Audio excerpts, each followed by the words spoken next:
Hello everyone and welcome back to my channel Algorithm HQ. Today I'm going to write the code and also explain to you all the algorithm to solve this most profit assigning work problem which is there in LeetCode. It is a medium level problem and is the daily challenge on LeetCode for today. I'm going to code the solution in Java, but for people who code in different languages, this video will definitely be useful because I'm going to explain the approach and algorithm on the whiteboard before coding the solution, and we are gonna do this in O of n time complexity. Most of the solutions out there do this particular problem in O of n log n time complexity because they use sorting, but we are not gonna use that and we are gonna solve it in O of n complexity. तो चलिए फिर start करते हैं इसको श्री कृष्ण का नाम लेकर. हम लोगों को इस क्वेश्चन में 3 एरेज दिए हुए हैं. एक का नाम है डिफिकल्टी, एक का नाम है प्रॉफिट और एक का नाम है वर्कर. तीनों इंटीजर एरेज हैं. डिफिकल्टी रिप्रेजेंट कर रहा है difficulty of a particular job. That means एक जॉब को परफॉर्म करने में कितनी डिफिकल्टी होगी वो. देन प्रॉफिट रिप्रेजेंट कर रहा है उस जॉब को परफॉर्म करने के बाद कितना प्रॉफिट मिलेगा. एंड देन वर्कर रिप्रेजेंट कर रहा है एबिलिटी ऑफ जेथ वर्कर. दैट मीन्स अगर किसी वर्कर की एबिलिटी ए है टू परफॉर्म अ जॉब, तो वो ए से कम डिफिकल्टी वाली या फिर ए के इक्वल डिफिकल्टी वाली जॉब ही परफॉर्म कर सकता है. जेथ worker can only complete a job with difficulty at most worker J. For every worker हम एक ही जॉब असाइन कर सकते हैं, मतलब एक वर्कर को एक ही जॉब असाइन कर सकते हैं और एक ही बार वो उस जॉब को कर सकता है. पर एक जॉब मल्टीपल वर्कर्स को असाइन करी जा सकती है. एक वर्कर एक ही जॉब कर सकता है लेकिन एक जॉब मल्टीपल वर्कर्स कर सकते हैं. ठीक है, इसलिए इसमें लिखा हुआ है one job can be completed many times. For example, if 3 workers attempt the same job that pays $1, then the total profit will be $3. If a worker cannot complete any job, their profit is $0. Return the maximum profit we can achieve after assigning the workers to the job. तो हम लोगों को to the jobs, तो हम लोगों को सारी jobs जो हैं उनमें से जो भी वर्कर कर सकता है ना, वो असाइन करनी है और उसमें से मैक्सिमम प्रॉफिट जो भी आ सकता है वो बताना है. अब यहाँ पे क्या किया हुआ है कि ये दी हुई है डिफ़िकल्टी और ये दिया हुआ है प्रॉफिट और ये दी हुई है वर्कर्स की एबिलिटीज़. तो हम अगर मैक्स एबिलिटी से स्टार्ट करें तो 7 के लिए मैक्स प्रॉफिट क्या होगा. मैक्स प्रॉफिट इन तीनों में से होगा. क्यों? क्योंकि वो सिर्फ 2, 4 या 6 में से ही डिफ़िकल्टी वाली जॉब कर सकता है. अब इन तीनों में से जो भी मैक्स प्रॉफिट होगा 30, वो हम 7 को असाइन कर देंगे वो वाली जॉब. तो 6 डिफ़िकल्टी वाली जॉब जो है वो इनने यहाँ पे 7 एबिलिटी वाले वर्कर को असाइन की हुई है. देन अगेन फिर से एक 6 एबिलिटी वाला वर्कर है, फिर से नहीं, हम फिर से जॉब सेम असाइन करेंगे. यहाँ पे 6 एबिलिटी वाला वर्कर है तो वो अगेन इन तीनों में से ही कर सकता है, 2, 4, 6 में से. तो उसमें से मैक्स एबिलिटी 30 आ रही है. ठीक है, मैक्स प्रॉफिट सॉरी. तो यहाँ पे अगेन ये 6 एबिलिटी वाले 6 डिफ़िकल्टी वाली जॉब्स असाइन कर दी गई हैं. देन 4 और 5 के लिए भी जो भी जॉब्स वो लोग परफॉर्म कर सकते थे उसमें से जिससे भी मैक्स प्रॉफिट आ रहा था वो डिफ़िकल्टी हम लोगों ने असाइन कर दी है, दैट इज़ 4. तो इसलिए यहाँ पे टोटल प्रॉफिट 100 हो गया है. 2 वर्कर्स को 30 वाली जॉब मिली थी और 2 वर्कर्स को 20 वाली जॉब मिली थी. According to the abilities of the workers जितनी भी डिफ़िकल्टी वाली जॉब वो कर सकते हैं उसमें से जो भी मैक्सिमम प्रॉफिट अटेनेबल है उस हिसाब से हमने असाइन कर दिया था. इसलिए यहाँ पे आंसर 100 आ रहा है. यहाँ पे डिफ़िकल्टी है 85, 47, 57 और वर्कर्स की एबिलिटीज़ हैं 40, 25, 25. सारी डिफ़िकल्टीज़ ही सारी एबिलिटीज़ से ज़्यादा हैं तो कोई भी वर्कर कोई भी टास्क परफॉर्म नहीं कर पाएगा या जॉब परफॉर्म नहीं कर पाएगा, इसलिए आउटपुट आ रहा है 0. अब मैंने इनिशियली इसको ना प्रायोरिटी क्यू से सोचा था तो उससे n log n time complexity आ रही थी। मैक्स हीप मिन हीप बना के ऐसे सोचा था मैंने। एक आईपीओ नाम का प्रॉब्लम है, उसको भी सेम तरीके से करते हैं, इसलिए मेरे दिमाग में वो तरीका आया था। बट फिर उसके बाद मैंने कुछ सॉल्यूशंस देखे और उनमें से एक सॉल्यूशन था जिसमें हम हर एबिलिटी के लिए या फिर हर डिफ़िकल्टी के लिए मैक्स प्रॉफिट स्टोर कर सकते हैं, है ना। मतलब जैसे अगर यहाँ पे डिफ़िकल्टी 4 है तो उसके लिए मैक्स प्रॉफिट 20 जा रहा है, ठीक है।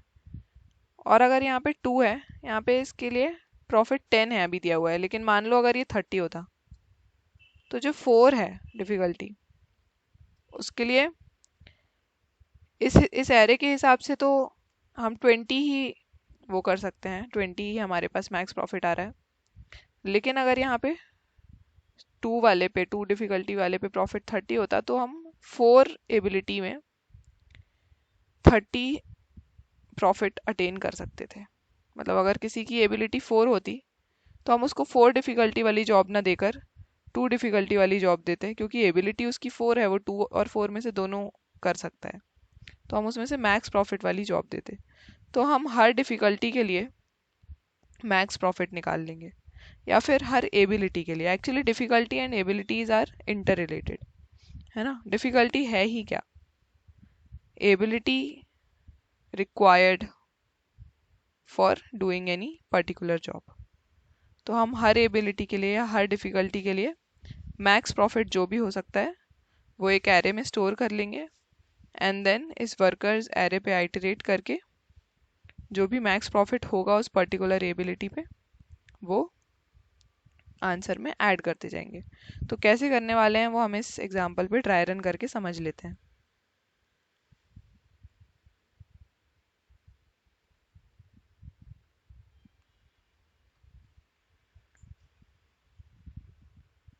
ओके, तो हम एक एरे बनाएंगे, उसकी लेंथ होगी मैक्स डिफ़िकल्टी, ठीक है। यहाँ पे मैक्स डिफ़िकल्टी दी हुई है हमारे पास 10। तो हम एक एरे बनाएंगे जिसकी लेंथ होगी मैक्स डिफ़िकल्टी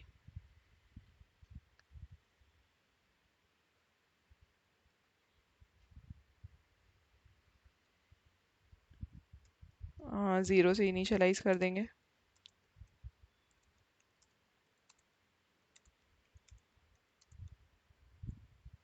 मैक्स डिफ़िकल्टी +1 होगी एक्चुअली, क्योंकि हम हर डिफ़िकल्टी पे मैक्स प्रॉफिट जो भी होगा वो लिखने वाले हैं, ठीक है। तो 10 डिफ़िकल्टी पे भी जो मैक्स प्रॉफिट होगा वो लिखेंगे ही ऑब्वियसली, तो इसलिए 10 + 1 होगा, तो 10 जो होगा वो इंडेक्स हो जाएगा। तो अब शुरू करते हैं, ठीक है। अब यहाँ पे हमने देखा कि डिफ़िकल्टी 2 पे मैक्स प्रॉफिट जा रहा है 10, है ना। तो 0 से तो बड़ा है 10, तो इसको अपडेट करके 10 कर देंगे। अब नेक्स्ट है 4, तो 4 पे जा रहा है 20, तो ये भी 0 है, तो इसको अपडेट करके 20 कर देंगे। देन है 6 जिस पे जा रहा है 30, तो ये भी 0 है, यहाँ पे 30 कर देंगे। फिर 8 पे 40 है, तो यहाँ पे 40 कर देंगे, एंड देन 10 पे 50 कर देंगे।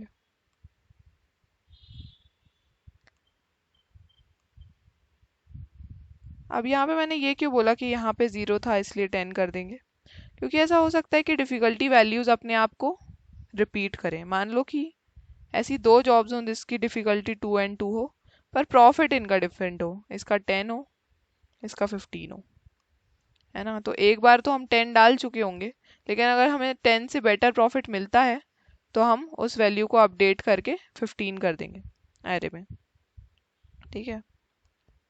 तो बेसिकली ऐसे हम इस एरे को, मैक्स प्रॉफिट एरे को अपडेट करते जाएंगे। अब हमें पता है कि डिफ़िकल्टी 2 पे हमें मैक्स प्रॉफिट मिल सकता है 10, तो डिफ़िकल्टी 3 पे कितना मिल सकता है। अगर किसी की एबिलिटी 3 होगी तो उससे हम मैक्स प्रॉफिट कितना अटेन कर सकते होंगे, जो भी यहाँ से मैक्स वैल्यू आ रही होगी, उससे पहले वाले इंडेक्सेस पे जो भी मैक्स वैल्यू आ रही होगी उतना कर सकते हैं, है ना। तो यहाँ पे भी ये 3 को अपडेट करके 10 कर देंगे, है ना। 3 इंडेक्स पे जो 0 था उसको अपडेट करके 10 कर देंगे। क्यों? क्योंकि अगर किसी की एबिलिटी 3 होगी तो हम उससे 2 डिफ़िकल्टी वाला जॉब तो करवा ही सकते हैं, और 2 डिफ़िकल्टी वाले मतलब 2 डिफ़िकल्टी पे मैक्सिमम प्रॉफिट 10 आ रहा था, इसलिए हमने 10 से अपडेट कर दिया है। फिर नेक्स्ट हमारे पास 20 है ही, है ना। 20 नेक्स्ट 4th इंडेक्स पे 4 अगर किसी की एबिलिटी होगी तो उससे हम मैक्स प्रॉफिट 20 अटेन कर पाएंगे। 5 पे 0 है तो हम अगेन इसको 20 से अपडेट कर देंगे। कैसे किया है हमने? ये जितने भी थे इनमें से मैक्स, है ना। मैक्स 4 पे ही था इसलिए हमने 20 से अपडेट कर दिया है। फिर उसके बाद यहाँ पे 30 है। 30 को क्या हम अपडेट कर सकते हैं? नहीं कर सकते। क्यों? क्योंकि इसके पहले वाले जितने भी मैक्स प्रॉफिट आ रहे हैं वो 30 से कम ही है ना। अगर 30 से ज़्यादा होते तो हम 30 को भी अपडेट करते। मान लो अगर 4th इंडेक्स पे 20 की जगह 40 होता और यहाँ पे 30 होता तो हम 30 को अपडेट करते 40 से, और यहाँ पे भी 40 आता। फिर नेक्स्ट इंडेक्स पे अगेन ऐसे ही करके हम 30 डाल देंगे। फिर उसके नेक्स्ट इंडेक्स पे हम 40 डाल देंगे। ठीक है, तो अब हम न्यू एरे जो फॉर्म हुआ है वो लिख लेते हैं।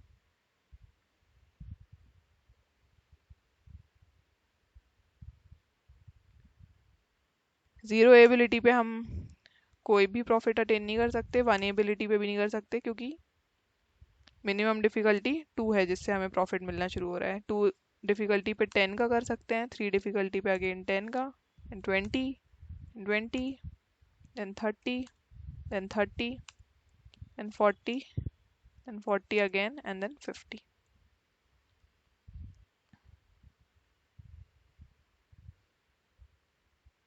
तो हमें पता है कि अगर इतनी इतनी एबिलिटीज होंगी तो इन पे मैक्स प्रॉफिट ये अटेन कर सकते हैं। और अगर किसी की एबिलिटी मैक्स डिफिकल्टी से ज़्यादा होगी तो ऑब्वियसली हम 50 लेंगे। क्यों? क्योंकि मैक्स डिफिकल्टी वाला टास्क ही फिर उसको असाइन करेंगे, क्योंकि उसकी एबिलिटी तो ज़्यादा ही है, डिफिकल्टी कम ही है। अब आते हैं इस पे आइटरेट करते हैं। ठीक है, तो एक आंसर नाम का वेरिएबल बना लेंगे जिसको इनिशियलाइज करेंगे 0 से। अगर ये वर्कर्स की एबिलिटीज़ मैक्स डिफिकल्टी से ज़्यादा होगी तो हम आंसर में 50 ऐड करेंगे, that is the max profit. और नहीं तो फिर उस पर्टिकुलर एबिलिटी पे कितना भी मैक्स प्रॉफिट आ रहा होगा वो ऐड करेंगे। तो 4 डिफिकल्टी पे कितना मैक्स प्रॉफिट आ रहा है? 20, तो इसको अपडेट करके 20 कर देंगे।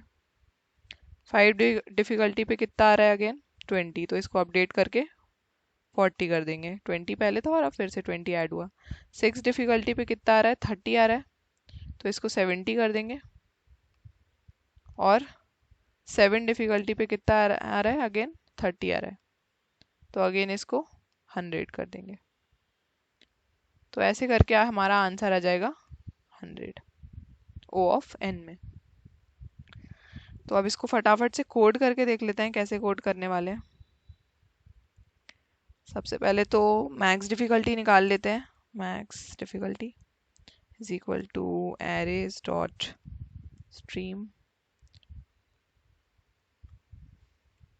Dot max dot get as it.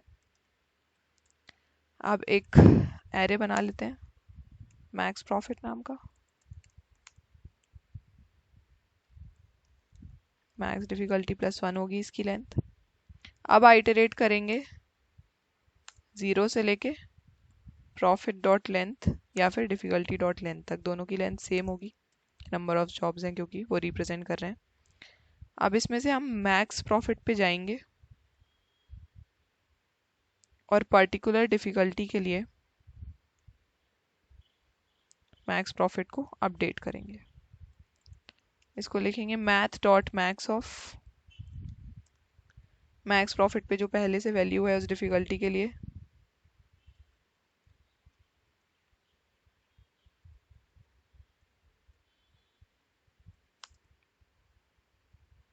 और जो करंट वैल्यू है हमारा प्रॉफिट, इनमें से जो भी बड़ा होगा उससे अपडेट कर देंगे।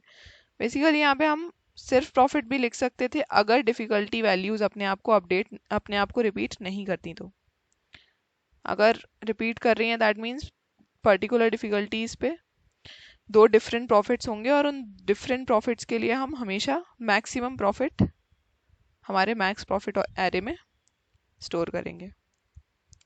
अब आई इज इक्वल टू 0 से स्टार्ट करके i less than max diff पे जाएंगे, i less than equal to actually and i plus plus. अब max profit of i is equal to max math dot max profit of i और उसके पीछे वाले index पे i-1। मैंने यहाँ पे बताया था कि हम यहाँ से सारे मैक्स मतलब सारे, जैसे अगर 4th इंडेक्स पे मान लो 20 कंसिडर कर रहे हैं तो हम इसके पीछे के जितने भी मैक्सिमम होंगे, जितने भी प्रॉफिट होंगे मैक्स प्रॉफिट, उनमें से मैक्सिमम लेंगे।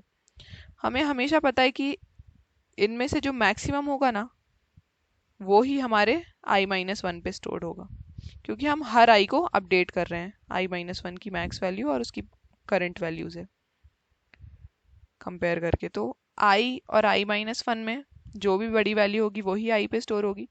तो जब हम i+1 पे जाएंगे तो हमेशा i पे हमेशा हमें मैक्स वैल्यू ही मिलेगी पीछे वाले पोर्शन में से, मतलब लेफ्ट साइड में से।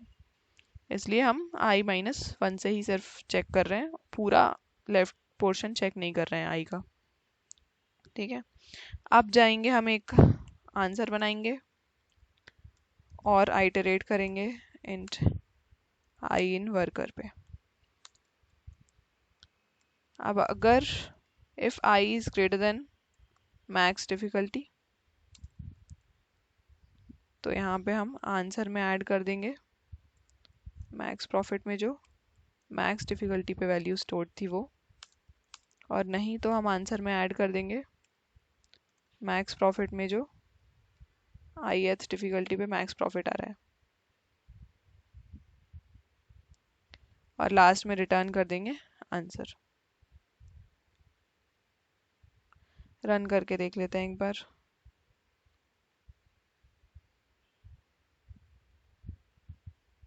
ये -1,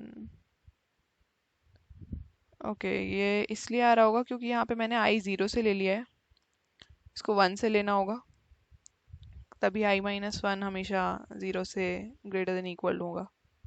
फिर से रन करके देख लेते हैं एक बार। ओके सैम्पल टेस्ट केसेस चल रहे हैं, सबमिट करके देख लेते हैं।